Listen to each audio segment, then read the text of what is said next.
Исаак Адзоев рассказывает ребятам, как важно сохранить обычаи, традиции и адаты своего народа. Ведь ингуш, который чтит неписанные законы гор, никогда не совершит правонарушения. Для ингушей во все времена трудно было придумать наказание хуже общественного порицания, а уж тем более нести административную ответственность.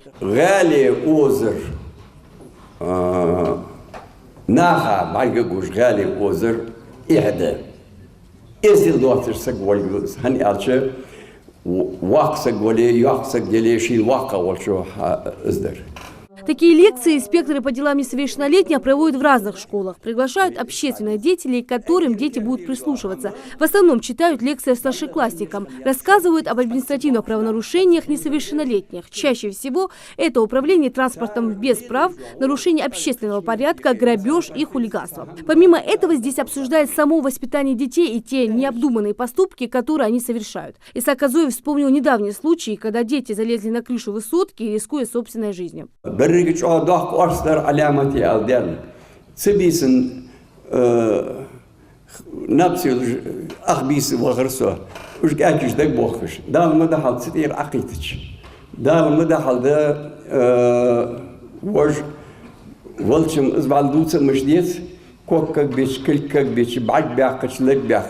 В беседе у ребят возникает много вопросов к лектору, в частности, интересует норма морали и ответственности.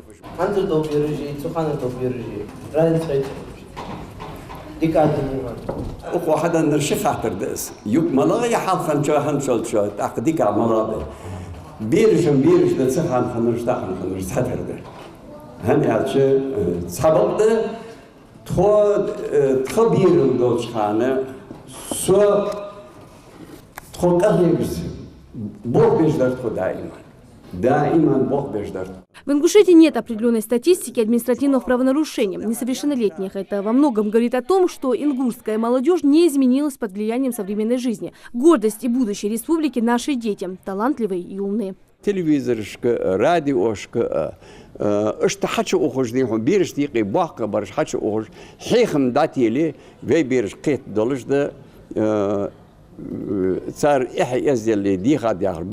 Это была очень интересная лекция. Мы узнали много интересного. Исаак Адзоев рассказал нам много историй своих жизней и объяснил нам многие традиции, адаты ингушского народа. Также мы узнали, что до 16 лет за детей отвечают их родители, а после уже они сами за себя. Еще нам сегодня на лекции рассказывали про правонарушения. И я узнал то, что если родители даже тебе дают автомобиль, чтобы покататься, что нельзя его категорически брать до тех пор, пока ты не получишь водительские права. Что нужно вести себя хорошо в общественных местах, что нужно показывать свой менталитет. Ну а такие полезные лекции проведут и в других школах, поднимая уровень морально-нравственного воспитания. Лина Цичоева, Майрбек Мирджоев, Новости 24.